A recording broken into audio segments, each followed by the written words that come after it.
All right, what's going on, guys? Welcome to the Think Up Podcast. This is episode number 23. I really appreciate you guys joining me. I'm going to get right into it. I'm still covering the 5 things that are holding you back from embracing your worth. I'm going to cover number 3, and number 3 is right on the board, which is the fear that embracing your worth will, within the same action, minimize other people's worth.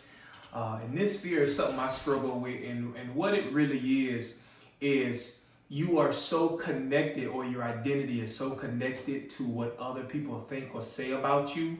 You are afraid to become all God is calling you to be. And this is a fear that has to be broken by the grace of God, by the blood of Jesus Christ. So I want to cover this information, this content. I pray it bless you. I pray, please send me a message if it is blessing you. Any questions, please, I'd love to hear from you. You can email me at robertlaurie3@gmail.com. So the first thing I want to cover, guys, is I wrote a little bit about this in the book, Think Up to Get Up, How to Break Free from Destructive Ways of Thinking, which will be released on the 22nd of this month. And I wrote a chapter called The Difference Between Thinking Up and Thinking Arrogantly of Yourself.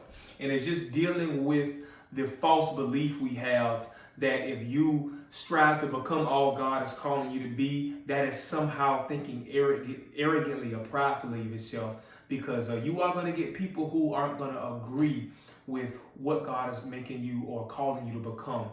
But don't focus on that. Don't focus on who are not for you. Focus who is for you. So I just want to read a little bit in it. In this chapter, it says, I start out saying, seeing yourself clearly protects you from people or circumstances defining you. And there's a quote, before you set things right, you must see things right. And that's a quote by John Maxwell. As y'all know, I love John Maxwell, man. He's a great author. And I just want to read the first paragraph. It says, the purpose of this chapter is to expose the fact that at times you may be tempted to retreat into your limited view of yourself because of the small, subtle lie that I believe has robbed the destiny of millions. That lie is you are thinking arrogantly of yourself or prideful when you think you are worth more than what you've been accepted. The lie is when you think you are worth more than what you've been accepted, that is somehow seen as prideful or arrogancy from the people who are choosing not to come out. Because a lot of times, it's like crabs in a bucket. When you in that bucket, you trying to get out. Unfortunately, there's people around you who now I do want to say this. It ain't that they are not for you. They just don't know any other healthy way to respond to you. Put it like that. So when we talk about number 3, and again, we're focusing on the 5 things that is keeping you from embracing your worth. This is number 3. The fear that embracing your worth will, within the same action, minimize other people's worth. When you are fearful to be strong, be the effective, anointed man or woman God is calling you to be because what somebody else may think or view you as, keep in mind when you do that, that means your value and your identity is connected to other people.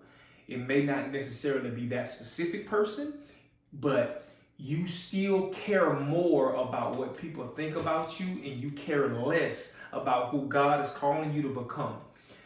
Remember that. So anytime you think you shrink back into that little fearful person or that childhood, that fearful mindset, anytime you revert back to that, just know you're doing it because you care more about what people think about you. And if you're going to be all God is calling you to be, you have to let that go. And that's only going to be let go as you move forward. You know, I really believe that healing is best expressed by moving forward. You can talk about it. You can say things and say great quotes and talk and show all of the outer signs that you are healed. But let me tell you something.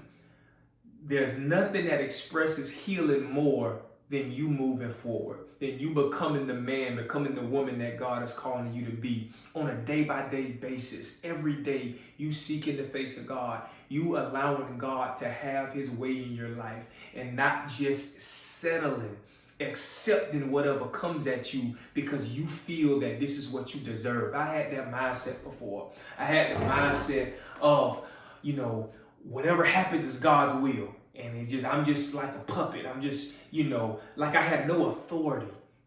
That's what the enemy wants to rob you of, your authority. He wants you to believe that, you can be tossed to and fro and you just got to accept it. That's a lie. You don't have to accept it. So remember, guys, be careful of this, because you can tread on thin ice, and that thin ice exists in your mind. It's not really thin. You standing on solid ground, but the enemy wants you to think you're standing on thin ice. I pray this content bless you guys. Please email me, guys.